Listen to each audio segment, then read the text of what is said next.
दोस्तों, मेरे किचन की दुनिया देसी फ्लेवर्स बाय आरुषि में आपका स्वागत है। सुबह सुबह मैं सरसों का साग लेके आई हूँ। आज मैं पंजाब की फेमस जो सरसों का साग होता है, आज उसी की रेसिपी बनाऊंगी। तो रेसिपी देखने से पहले आप मेरे चैनल को सब्सक्राइब कर लीजिए। बहुत ही छोटे, एकदम से छोटे साइज़ के ये देखिए छोटे वाले सरसों के साग हैं। अभी मार्केट में यही मिल रहा है। बड़े वाले भी जो बड़े बड़े पत्ते होते हैं वो भी मिलते हैं। तो ये रेसिपी उससे भी बनती है, ऐसा नहीं है कि छोटे वाले पत्ते से ही बनती है। तो जब तक कि मैं सागों को तोड़ती हूँ, आप मेरे चैनल को सब्सक्राइब कर लीजिए। सरसों के साग के अलावा हमें इसके साथ थोड़ा सा ये बथुआ का साग लगेगा। एक मुट्ठी बथुआ का साग और एक मुट्ठी पालक साग। बथुआ का साग और पालक का साग इसलिए डालेंगे कि सरसों का साग सिर्फ अगर बनाएंगे तो थोड़ा सा तीता तीता लगता है। तो इसीलिए सरसों के साग के साथ हमें थोड़ा सा बथुआ और थोड़ा सा पालक का साग ले लेना है। तो अगर 500 सरसों का साग है तो आप 250 करके बाकी सब साग भी ले ले। अगर मेथी का साग मिले तो वो भी डाल सकते हैं। तो मैं सागों को तोड़ लेती हूँ, फिर धो लेती हूँ। तब तक आप मेरे चैनल को सब्सक्राइब कीजिए।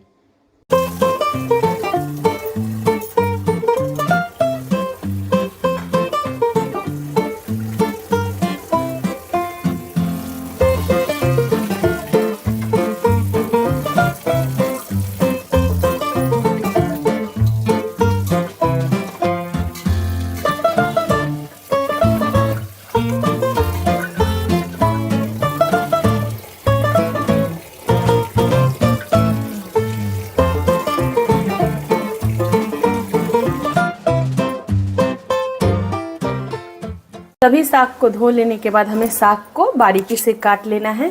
मैंने पालक, सरसों और बथुआ सबको एक ही साथ मिला के धोया था। अब चलिए इसे एकदम से बारीक काट लूँगी। अब देख लीजिए, हमें इस तरह से लेके इन्हें एकदम से बारीक काट लेना है। पंजाब में जब सरसों का साग ये बनाया जाता है तो मिट्टी के हांडी में इस साग को काट के हल्का सा पानी डाल के उसे कम से कम 7 से 8 घंटे तक लोग उबालते हैं हल्की आंच पे। तो मैं तो साग को यहाँ पे उबालूंगी नहीं, मतलब कि मैं उबालूंगी, लेकिन क्या मैं मिट्टी का बर्तन तो यूज़ नहीं करूँगी। हम इसे कुकर में सीटी लगा लेंगे। इतना सीटी लगाना है कि ताकि साग एकदम से गल जाए, एकदम से गल जाए। इसी तरह से इसी अनुसार हमें इसको सीटी लगाना है। तो उसी लिए हम जितना साग को बारीक काट सके उतना ही ज़्यादा अच्छा है।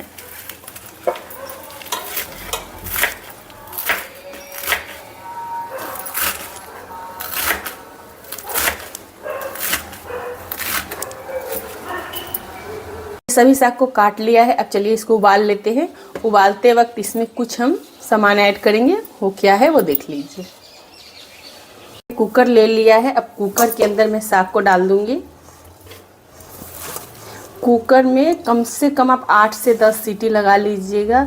जितना सीटी लगे उतना ज़्यादा अच्छा है, क्योंकि आपको पता ही है कि पंजाब में लोग जब साग बनाते हैं तो इसको सुबह में बैठा देते हैं चूल्हे पे और हल्के आंच पे इसे एकदम शाम तक एकदम से पकाते रहते हैं। लेकिन हमें तो उतना टाइम, मेरे पास तो उतना टाइम नहीं है, इसलिए मैं कुकर में सीटी लगा लेती हूँ। इसके साथ मैं थोड़ा सा अदरक और 2-4 लहसुन जिसको मैंने पहले से छील लिया है वो, और हरी मिर्च, इसको डाल के साथ में हमें थोड़ा सा पानी डाल लेना है। अब इसी तरह से हम इसको उबाल लेंगे। मैंने साग में 8-10 सीटी लगा लिया है। ये देखिए साग अच्छे से गल चुकी है। अब हमें क्या करना है, कलछुल या जो दाल घोटने वाला जो दल घुटनी होता है उससे हम इसे एकदम से घोल देंगे। एकदम से इस तरह से हमें इसका एकदम से पेस्ट जैसा बना लेना है।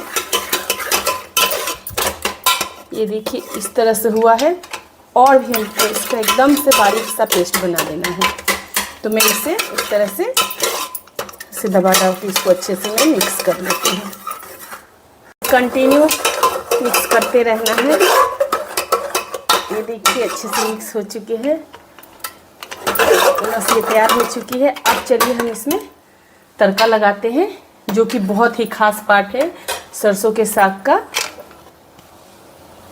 के लिए मैंने पैन गरम कर लिया है, इसमें थोड़ा सा देसी घी ले लेंगे। घी को अच्छे से फैला देंगे। मैंने घी को पहले ही मेल्ट कर लिया था। हम सरसों के साग में 2 तरीके से तड़का लगाएंगे जो कि ज़्यादा ही टेस्टी लगता है। अब इसमें हम जैसे घी गरम हो जाए तो इसमें हम पहले हींग डालेंगे। हींग हो जाने के बाद से हम इसमें 2-3 हरी मिर्च डाल देंगे। साथ में हम कटी हुई अदरक, लहसुन, इन सबको डाल के हमें थोड़ी देर तक इसको इसी तरह पकाना है।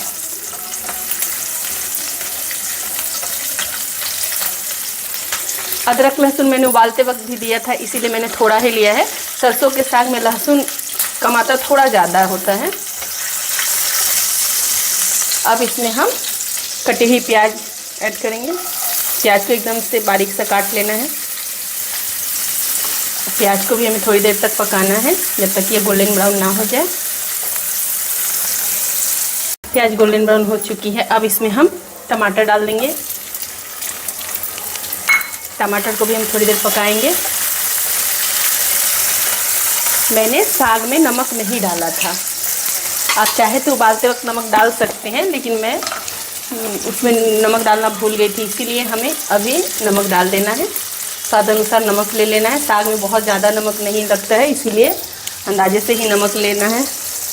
वैसे भी मैं जब साग उबालती हूँ तो उसमें नमक नहीं डालती हूँ, क्योंकि साग का क्वांटिटी इतना ज़्यादा होता है कि नमक का अंदाज़ा नहीं मिलता है, फिर साग गल के एकदम कम हो जाता है। इसीलिए मैं इसी समय नमक डालती हूँ। नमक डाल लेने के बाद हमें थोड़ी देर तक इसको इसी तरह पकाते रहना है। कंटिन्यू चलाते रहेंगे। देखेंगे टमाटर और प्याज सभी अच्छे से गल चुकी है। अब इसमें हम साग को ऐड करेंगे। साग को पहले मैंने एक बर्तन में निकाल लिया था, अब इसको इसमें डाल देंगे।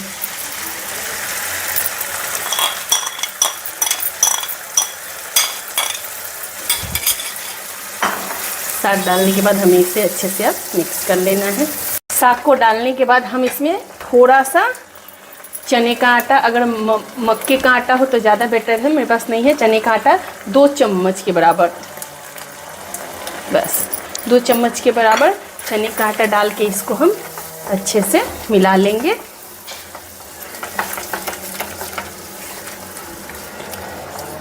थोड़ी देर पका लेंगे और हमारे साग बन के तैयार हो चुकी रहेगी। इसको अच्छे से मिक्स कर लेना है। ये रहा फेमस सरसों का साग बन के तैयार हो चुकी है। चलिए अब इसको सर्व कर लेते हैं। साग को मैंने बर्तन में ढाल लिया है। इसमें एक और तड़का लगेगा, वो भी देख लीजिए। ये तड़का लगाएंगे तो साग का स्वाद और 2 गुना हो जाएगा। मैंने पहले से ही पैन गरम कर लिया, सॉरी कढ़ाई गरम कर लिया। अब कढ़ाई में हम घी लेंगे।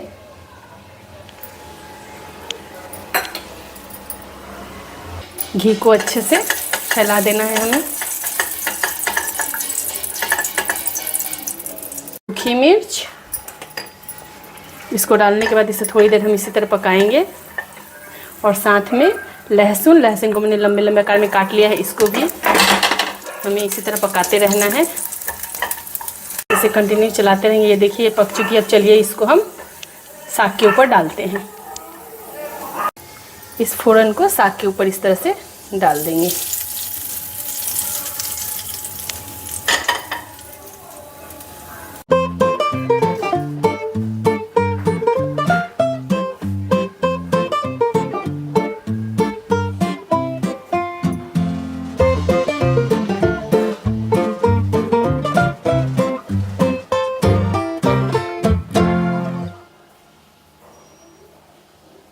हमारी सरसों की साग बन के तैयार हो चुकी है। बहुत टेस्टी लगती है खाने में। आप इसे रोटी चावल किसी भी चीज़ के साथ बहुत आसानी से खा सकते हैं। अगर आप लोग को ये रेसिपी अच्छी लगी हो तो मेरे चैनल को सब्सक्राइब करना ना भूलें। चलिए आइए टेस्ट करके देखते हैं।